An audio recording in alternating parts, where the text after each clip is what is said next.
Goldman Sachs redefined what it means to live paycheck to paycheck for high income earners. Not cash flow distress, not overdrafts, not missed bills, none of that fundamental stuff, but making progress on long term financial goals. 40% of Americans earning over $500,000 qualify underneath that definition. The media called it lifestyle creep. That's the wrong conclusion. So, what did Goldman Sachs find? What they did not find by itself is a lifestyle creep problem. They didn't find frivolous spending and trying to shame people to death for how they're living. What they did find, and in my experience helping clients over the years, is a coordination and complexity problem. Time passes, careers get more difficult, integrated reasons start happening, and you haven't unpacked it in a while. High Gen X earners themselves have a lot of competing priorities in life. If you are making that much money and you haven't looked at it in a while, then five, six, seven, $800,000 is going to seem like it's 100,000. So you just have more expensive stress. Hi, I'm Dr. Preston Cherry, fiduciary, flat fee financial advisor, and founder of Concurrent Wealth Management. I help high earning Gen X professionals align your wealth and well being so your money has a fulfilling purpose and a financial plan. All right, let's look at the question. The question says, we asked survey participants how they would describe their financial situation, and they gave them three options. Option one was primarily live paycheck to paycheck. I find it tough to make progress on any long-term financial goals. Come back to that one. That's important. Option two, moderately improve each year. I am able to make some savings progress each year. Two, option three, considerably better. I'm able to make progress on both short-term and long-term financial goals. So the first answer to that question, how do you feel about your finances? And it says primarily live paycheck to paycheck. People stop right there. I find it tough to make progress on any long-term goals.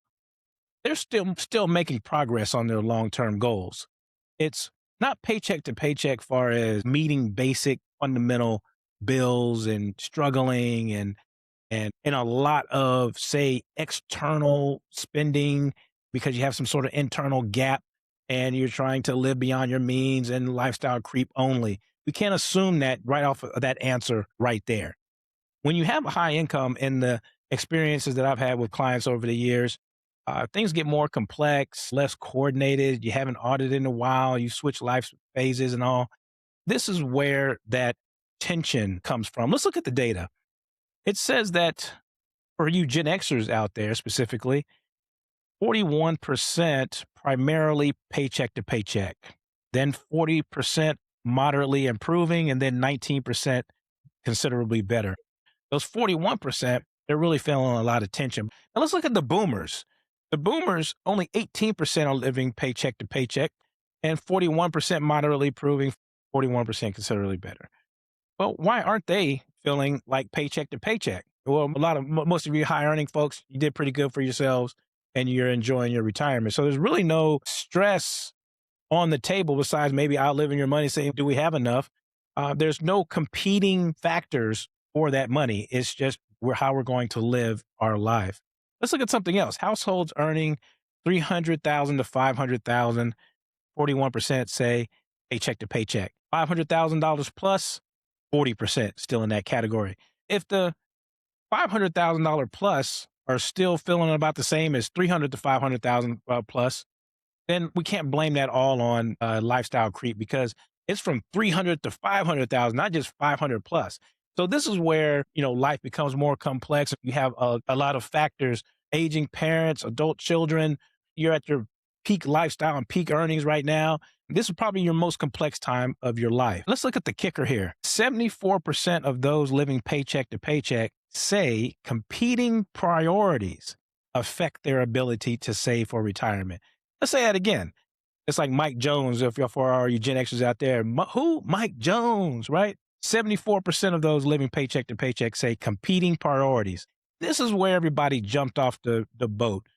64% said too many monthly expenses was the reason.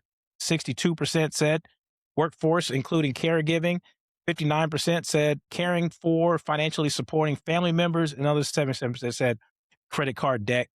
Look, Competing priorities. There's so many. Gen X, high income earners, particularly with this AI and job market for those executive professionals, they've been in their jobs a decade, decade and a half. If they happen to lose a job, then that job is not easily replaced in all of the income.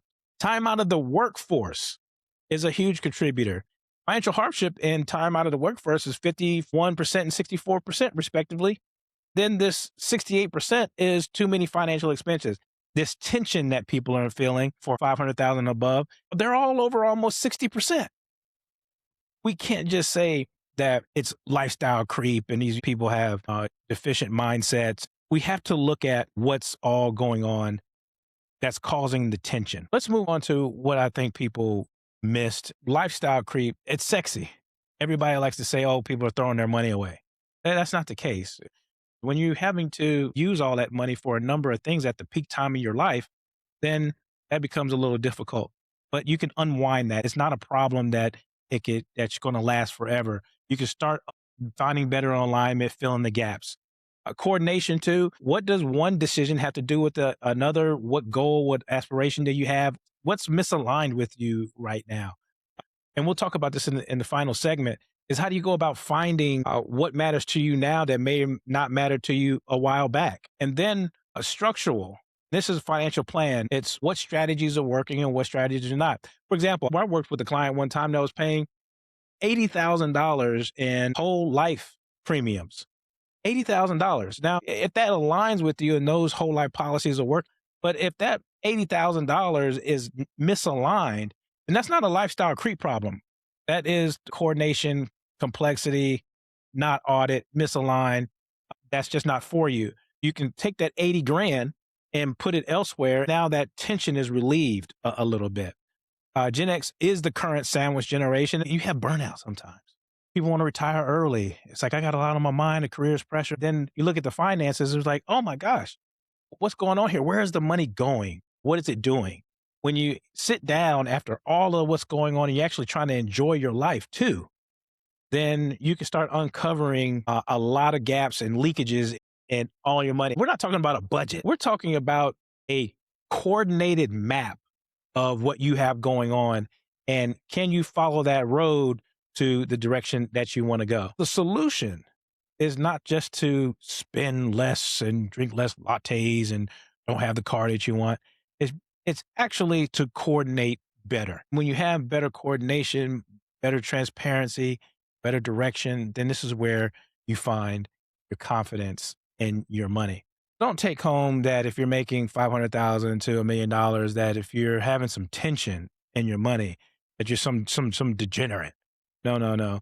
You just have to take the time to pay more attention to what's going on in your finances in your life right now and match it up and find a better route. That's some good news that you can do something about it and redirect to find your course.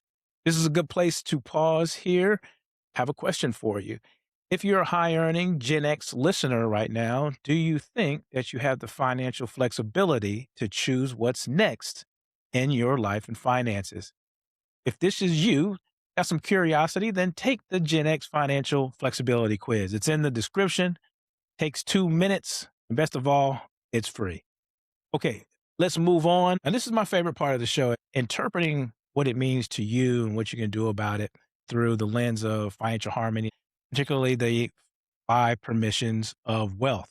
Those P's are purpose, person, phase, preferences, and your financial plan, and it gives you the road to prosper on your own terms. Looking through that framework, what does that mean to what this Goldman Sachs survey about living paycheck to paycheck for high earners?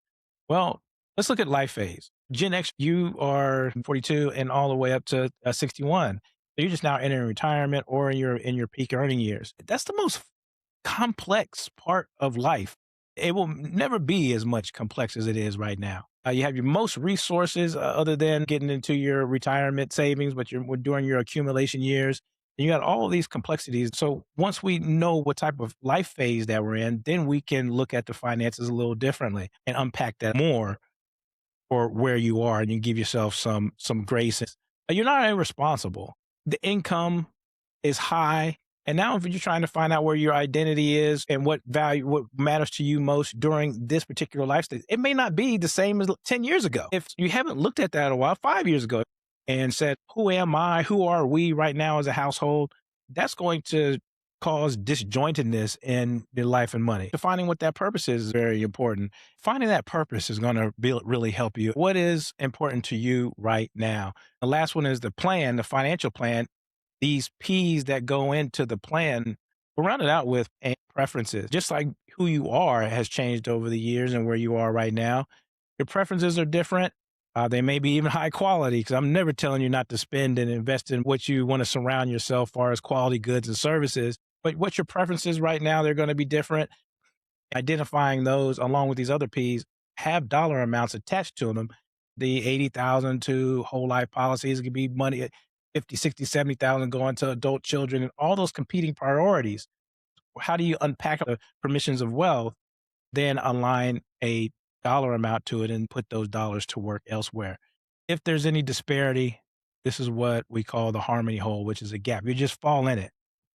It's just like driving down the road and you're traveling at high speeds, you're enjoying yourself, you're listening to some music, the road is paved, and you've been down this road several times, and then all of a sudden, bam, there's a hole there. It's unexpected. This is what the harmony hole feels like. It's a gap that all of a sudden it just shows up itself in the road and you hit it hard and it wakes you up again. If this is hitting home, especially that harmony hole gap that I just talked about, schedule a free financial clarity consultation. The link is in the description. You'll be meeting with me, and I look forward to talking to you. Let me leave you with this. The mirror can be a healthy audit or an expensive tax. I want you to ask yourself a few questions with your spouse or with yourself when you're looking at that gap. Here's a couple of questions. Can you name where every dollar of your income goes and what specific outcome is it producing? I'm not telling you to go line item by line item. No, high earners don't even have to do that. You can look at your money quarterly with a sit down talk. The key of that is what outcome is every dollar producing? What is it doing for you? Is it making you feel progress? And that's the tension of the question. I'm having trouble feeling that I'm making progress. If you can align that outcome to the dollar, it will help you find monies and redirect them. Here's another question. Have you mapped which of your competing priorities are temporary and which are permanent? And do you have a sequencing strategy that accounts for both? Meaning those competing priorities, if you got to take one off the table, then do so and do it for you, not for others. Lastly, does your financial plan reflect the coordination complexity of your actual life right now? Or was it built for a simpler version of your situation 5 to 10 years ago? This last question is really hitting home. I'm 47 years old and I feel young and I can still do a bridge with my 2-year-old son. But I can tell you this, 47 is not 37, 37 is not 27. For those 10 years in between, things change, right? Hair growing out of my ears and I got to trim all that other stuff. Where are you now? And where do you want to go? And once that happens, then you can align your life and money and give those money assignments and relieve the tension that you may have. All right. That's what I got for you this week. We'll chop soon.